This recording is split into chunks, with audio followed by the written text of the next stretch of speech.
The ability financially to compete the last few years has been hampered by PSR, but those issues aren't there for the coming window. The sweet, sweet words of Eddie Howe. Music to the ears of all Newcastle United fans. Yes, the club are going to be back in business this summer, signing much-needed players, which they haven't been able to do for 3 transfer windows due to stupid PSR rules.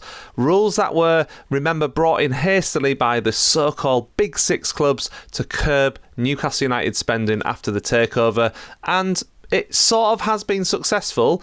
Newcastle have been competing with one arm behind their back for the past couple of seasons, and it's only due to very good coaching that they have managed to get such good results. And I don't know about you, but it's just such a relief that those rules that were put in place to stop clubs like Newcastle and Villa from breaking into the top 6 have worked out really, really well for those Big Six clubs.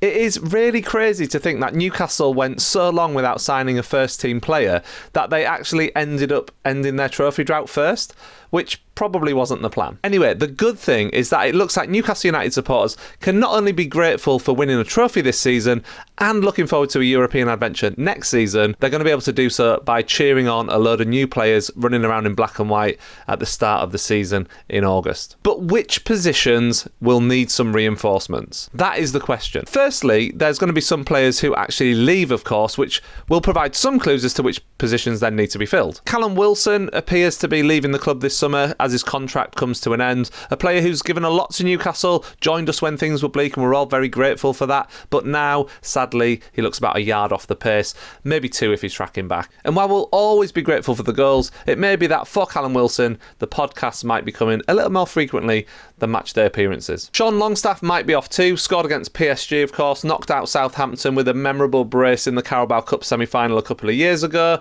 and for a brief moment in time was hailed as the Geordie Busquets.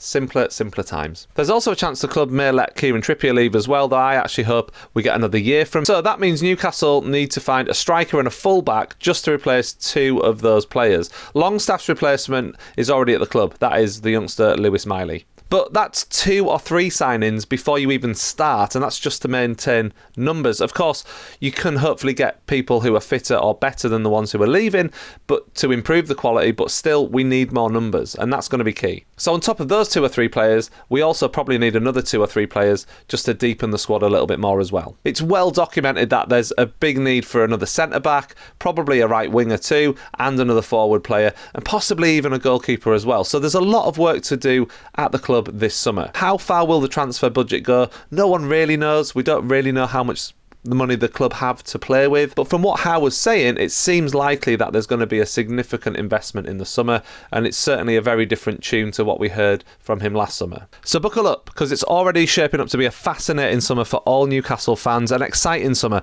but it's going to be a summer full of endless rumours, cryptic social media posts, and many of those let's go from that Fabrizio guy who seems to think he knows everything.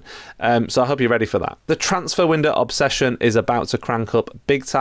Regardless of where the club finish in the league, Eddie Howe has absolutely opened a can of transfer speculation worms. Expect it to feel like a transfer window soap opera marathon for the next few months. I hope you're ready.